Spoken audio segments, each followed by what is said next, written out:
आता। तभी वहां से बुलबुल गुजर रही थी। कालू कौवा बुलबुल को आवाज देकर अपने पास बुलाता है। बुलबुल, आज तुम मेरे पास समोसा खरीदने नहीं आई। क्या आज तुम्हें समोसा नहीं खाना? खाना तो है मुझे समोसा, परंतु तुम्हारे पास से नहीं, क्योंकि अब मैं मीनू चिड़िया के बनाए हुए समोसे खाती हूँ। इतना कहकर बुलबुल वहां से चली जाती है। दूसरी तरफ अब तोते की दुकान पर पक्षियों की भीड़ लगी हुई थी। कालू कौवा तोते और मीनू चिड़िया से बहुत ज्यादा जलता है। अब तुम दोनों का बुरा समय शुरू होगा। अब तुम दोनों देखते रह जाओगे। बस फिर कालू कौवा तोते की दुकान पर जाता है। तोते, मैंने मीनू चिड़िया के समोसों की बहुत तारीफ सुनी है। जरा थोड़े बहुत समोसे मुझे भी दे दो, मैं रानी कवि को ले जाकर खिलाऊंगा। फिर कालू कौवा तोते से समोसे लेकर अपने घर की तरफ चला जाता है और अपने घर पर आकर उन समोसों में बेहोशी की दवा मिला देता है। अब आएगा मजा।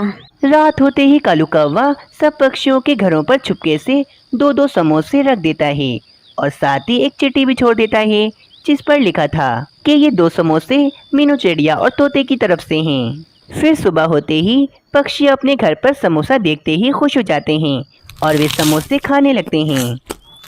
कुछ देर बाद सारे पक्षी अपने घरों में वे समोसे खाकर बेहोश हो जाते हैं। अब बस कुछ ही देर में तोते और मीनू चिड़िया की इज्जत मिट्टी में मिल जाएगी। फिर कालू कौवा और रानी कौवी सब पक्षियों के घरों में जाते हैं और उनका सोना जेवर पैसे चुरा कर वहां से भाग जाते हैं। रानी, अब ये चोरी का छोड़ देता है जिस पर लिखा था कि कुछ देर बाद सारे पक्षी अपने घरों में वे समोसे हैं और उन्हें आवाजें लगाते हैं। चोर है, चोर है, मीनू चिड़िया तोता चोर है। अरे अरे पक्षियों, क्या बात है? ऐसे शोर क्यों मचा रहे हो तुम सब? मीनू चिड़िया हमारे चोर है, चोर है, मीनू चिड़िया तोता चोर है। अरे अरे पक्षियों, क्या बात है? ऐसे शोर क्यों मचा रहे हो तुम सब? मीनू चिड़िया, हमारे घरों में चोरी करके अब तुम भोली बन रही हो।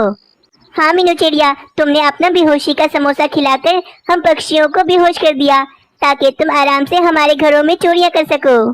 कालू कौवा भी वहां पर बैठा मजे ले रहा था। पक्षियों का शोर का सुनकर तो वहां पर मिट्ठू महाराज आ जाते हैं। अरे अरे पक्षियों, खामोश हो जाओ, बताओ आखिर बात क्या है?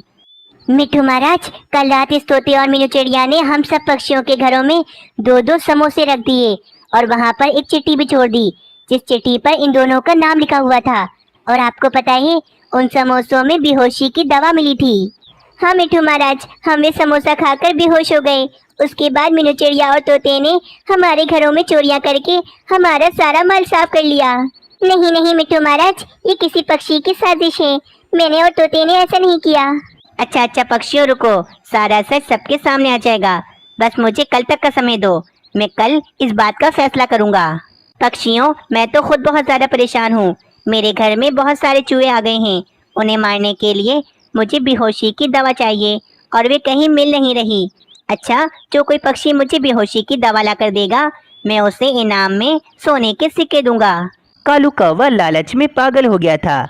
इसे पता नहीं था कि मिट्ठू महाराज इसे फंसा रहे हैं। मिट्ठू महाराज, मेरे पास पड़ी है बेहोशी की दवा, आप मुझसे ले लें। कालू कौवे, तुम्हारे पास कहाँ से आई बेहोशी की दवा? मिट्ठू महाराज की बात सुनकर कालू कौवा चुप हो जाता है, क्योंकि कालू कौवे के पास कोई जवाब नहीं होता। उल्लू सैनिक, पकड़ लो इस कालू कौवे को। इसी ने चोरियां की हैं सब पक्षियों के घरों में। कालू कौवे, अब तुम सच बता रहे हो या मैं उल्लू सैनिक से बोलकर सच निकलवाऊं? नहीं नहीं, मैं बताता हूँ सारा सच। हाँ भाई, मैंने ही किया है ये सारा कुछ। मैं तोते और मीनू चिड़िया का कारोबार बंद करवाना चाहता था, इसीलिए मैंने ये चाल चली, परंतु मैं पकड़ा गया। वो इसीलिए कालू कौवे, क्योंकि सच्चाई की हमेशा जीत होती है। फिर उल्लू सैनिक लाकर कालू कौवे को पिंजरे में बंद कर देता है और सारे पक्षी मीनू चिड़िया और तोते से माफी मांगते हैं और मीनू चिड़िया और तोते का धंधा दोबारा से चलने लगता है।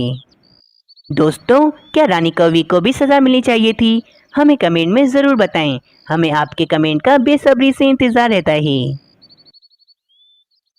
किसी जंगल में एक जादुई पेड़ हुआ करता था, जिसके फल खाने से पक्षियों की उम्र बढ़ती थी और साथ ही साथ सब पक्षी जवान रहते थे। रानी, वैसे मान गया मैं तुम्हें, तुम बहुत ज्यादा ही खुशनसीब हो जो तुम्हें इतना हैंडसम पति मिला है। बस करें कालू जी, बस इतना मजाक भी अच्छा नहीं है, मेरी तो हंसी ही निकल जाएगी। मैंने आपको पहले देखा था, आप कोई हैंडसम नहीं थे। ये सारा कमाल तो उस जादुई पेड़ का है। आप रोजाना उस जादुई पेड़ के फल खाते हैं, तभी तो आप इतने ज्यादा हैंडसम हैं। हाँ तो रानी, तुम भी कोई इतनी सुंदर नहीं हो, तुम्हें तो सुंदर सिर्फ उस जादुई पेड़ के फलों ने किया हुआ है। अरे अरे भाई कालू कवि रानी कवि, तुम दोनों लड़ने क्यों लगे? सब पक्षी खाते हैं उस जादुई पेड़ का फल, तभी तो सब पक्षी सुंदर रहते हैं, इसमें लड़ने वाली तो कोई बात नहीं। चलो पक्षियों, सब पक्षी दोबारा से जादुई पेड़ का फल खाकर आते हैं। ये कहकर सारे पक्षी जादुई पेड़ के पास चले जाते हैं। वे जादुई सेब का पेड़ काफी घमंडी था, क्योंकि वे इकलौता पेड़ था जो बोल भी सकता था और पक्षियों की उम्र भी बढ़ाता था। जादुई पेड़, आज हम सब पक्षी फिर से आपका जादुई सेब खाने आए हैं, ताकि हम हमेशा ही जवान और सुंदर रहें। हाँ हाँ, मैं बस आपका जादुई सेब खाने के लिए बेताब हो रहा हूँ। बस पक्षियों, अब मेरा दिल नहीं है तुम सब पक्षियों को अपने फल खिलाने का। चलो यहाँ से चले जाओ और मुझे आराम करने दो। अरे जादुई पेड़, आपको कुछ भी नहीं करना, आप बस आराम करें। बस हम सब पक्षी खुद ही एक एक फल तोड़कर खा लेंगे। नहीं, मना कर दिया ना एक बार, और आज के बाद कोई भी पक्षी मुझ पर से मेरा फल तोड़कर नहीं खाएगा। मैं तो खाऊंगा भाई खाऊंगा, मुझे तो कोई नहीं रोक सकता, आप भी नहीं रोक सकते पेड़ भाई। फिर कबूतर उड़ता हुआ जादुई पेड़ पर आकर बैठ जाता है और सेब तोड़ने लगता है। अब तो जादुई पेड़ को काफी ज्यादा गुस्सा आ जाता है और वे जादुई पेड़ गुस्से में जोर जोर से हिलने लगता है, जिस कारण कबूतर नीचे जमीन पर गिर जाता है। ओई माँ, मेरी कमर! अरे रे जादुई पेड़, ये तुमने क्या कर दिया? तुमने मुझे नीचे क्यों गिरा दिया? इतना भी घमंड अच्छा नहीं है।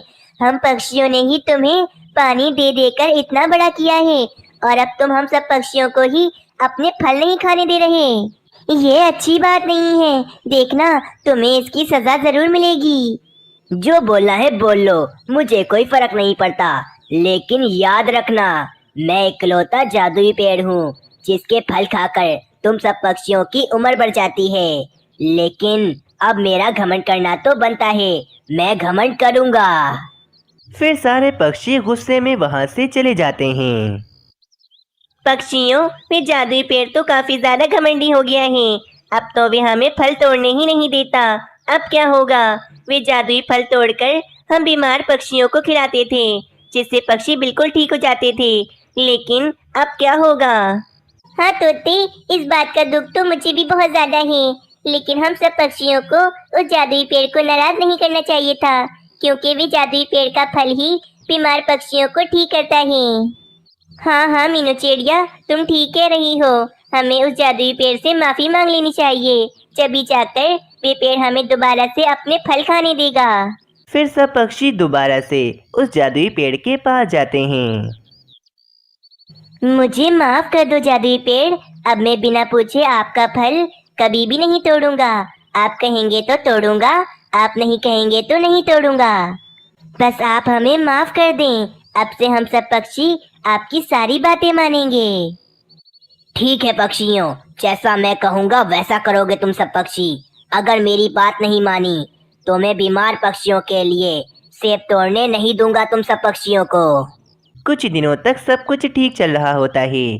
जादुई पेड़ सब पक्षियों को अपने फल खाने दे रहा होता है। ये पक्षी तो मुझे सिर्फ पानी ही देते थे, और बदले में मैं इन्हें जादुई फल दे रहा हूँ, जिससे ये कभी बूढ़े नहीं होंगे और इनकी सेहत भी काफी अच्छी रहेगी। ये पक्षी तो मुझसे बहुत ज्यादा फायदा उठा रहे हैं। मुझे अब इन पक्षियों को अपने फल नहीं देने चाहिए, वरना इस तरह तो ये पक्षी मुझसे फायदा उठाते ही रहेंगे। बस अब से मैंने सोच लिया है, मैं अपना एक भी जादुई फल पक्षियों को खाने नहीं दूंगा। अगले दिन तोते का बेटा बहुत ज्यादा बीमार हो जाता है। उल्लू वैजी तोते से कहते हैं, तोते, जाओ जल्दी से वे जादुई सेब तोड़ कर ले आओ, तभी तुम्हारे बेटे की तबीयत ठीक होगी, वरना ये मर भी सकता है।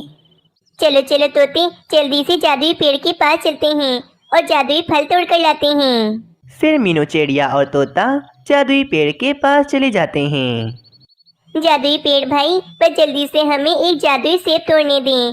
तोते का बेटा बहुत ज्यादा बीमार हो गया है, हमें जल्द से जल्द उसे जादुई सेब खिलाना पड़ेगा। अगर हमने उसे आपका जादुई फल नहीं खिलाया तो वे मर भी सकता है। चलो भाई तोते, जल्दी से सेब तोड़ो। नहीं चिड़िया, अभी मेरा फल नहीं तोड़ो। अभी मेरे आराम का समय है, बाद में आना। मुझे अभी आराम करने दो। जादुई पेड़, आप हमारी बात को समझें। नन्हे तोते की जान खतरे में है, हमें फौरन ही जादुई सेब नन्हे तोते को खिलाना पड़ेगा। हाँ जादुई पेड़, हमने कहाँ मना किया है, आप आराम करें। बस हम तो आपका एक फल तोड़कर यहाँ से चले जाएंगे। मैं कुछ नहीं जानता, मैंने कह दिया ना एक बार। मुझे अपना फल नहीं देना तो नहीं देना, बस यहाँ से चले जाओ। इस तरह वे घमंडी जादुई पेड़ अपना फल मीनू चिड़िया को नहीं देता, जिस कारण तोते के बेटे की मौत हो जाती है। अरे रे, मेरा बेटा उस घमंडी पेड़ की वजह से मर गया है। अब मैं उसे कभी माफ नहीं करूँगा। हाँ हाँ पक्षियों, ऐसे हम सब पक्षी कभी भी उस जादुई पेड़ को पानी नहीं देंगे। अब वे हमेशा ही सूखा रहेगा। एक हफ्ता गुजर जाता है, ना तो कोई पक्षी जादुई पेड़ के पास आता और न ही जादुई पेड़ को पानी देता। अरे अरे चिड़िया, मेरी मदद करो, मेरी मदद करो, मुझे पानी पिला दो, बहुत प्यास लगी है मुझे। अरे वाह नन्हे पौधे, तुम बोल सकती हो, इसका मतलब तुम भी एक जादुई पौधे हो। हाँ चिड़िया, मैं भी एक जादुई पौधा हूँ, लेकिन मेरी मदद करो, मुझे पानी पिला दो। उस जादुई पौधे को देखकर मीनू चिड़िया बहुत ज़्यादा खुश हो जाती है और उस पौधे को मीनू चिड़िया पानी देती है। फिर मीनू चिड़िया उस नन्हे पौधे को घमंडी पेड़ की सारी बात बताने लगती है। चिड़िया, तुम बहुत अच्छी हो, तुमने मुझे पानी दिया। अगर तुम मुझे पानी नहीं देती तो शायद मैं अभी जिंदा नहीं होता। आप बिल्कुल भी फिक्र मत करें, जब मैं बड़ा हो जाऊंगा तो मैं आप सब पक्षियों को अपने जादुई फल दूंगा। और हाँ, मैं कभी भी उस घमंडी पेड़ की तरह घमंड नहीं करूंगा, हमेशा आप सब पक्षियों का साथ दूंगा। बस फिर कुछ साल बीत जाते हैं। नन्हा जादुई पौधा अब बड़ा होकर पेड़ बन जाता है और काफ़ी ज़्यादा हरा भरा हो जाता है। वे जादुई आम का पेड़ सब पक्षियों को अपने आम खाने देता था और कभी भी किसी पक्षी को आम खाने से मना नहीं करता था। सब पक्षी जादुई पेड़ का आम खाकर काफ़ी ज़्यादा तंदुरुस्त थे। दूसरी तरफ वे घमंडी जादुई पेड़ अब पूरी तरह से सूख गया था और अब उसके ऊपर जादुई फल भी नहीं लगते थे। एक दिन सारे पक्षी जादुई पेड़ को देखने आते हैं तो इसकी हालत बहुत बुरी तरह से होती है। हाय रे पक्षियों, जरा इस जादुई पेड़ की हालत तो देखो, कितनी बुरी हो गई है। पूरी तरह से सूख गया है ये पेड़। मीनू चिड़िया, सजा मिली है इस जादुई पेड़ को इसके घमंड की। मैं तो कहता हूँ इसके साथ जो हुआ बिल्कुल ठीक हुआ। पक्षियों, मुझे माफ कर दो। मैंने हमेशा से ही अपने इकलौते जादुई पेड़ होने का घमंड किया, और तो और उस बेचारे नन्हे तोते को भी अपना सेब नहीं दिया, जिस कारण वे मर गया। जादुई पेड़, आखिर क्या मिला तुम्हें इतना घमंड करके? जरा देखो अपनी हालत, अपने फलों पर तुम्हें कितना घमंड था और आज तुम अपने घमंड की वजह से अपने फल खो बैठे हो। मुझे माफ कर दो पक्षियों, मैं जान गया हूँ कि हम पेड़ तुम पक्षियों के बिना नहीं रह सकते हैं। मुझे माफ कर दो पक्षियों।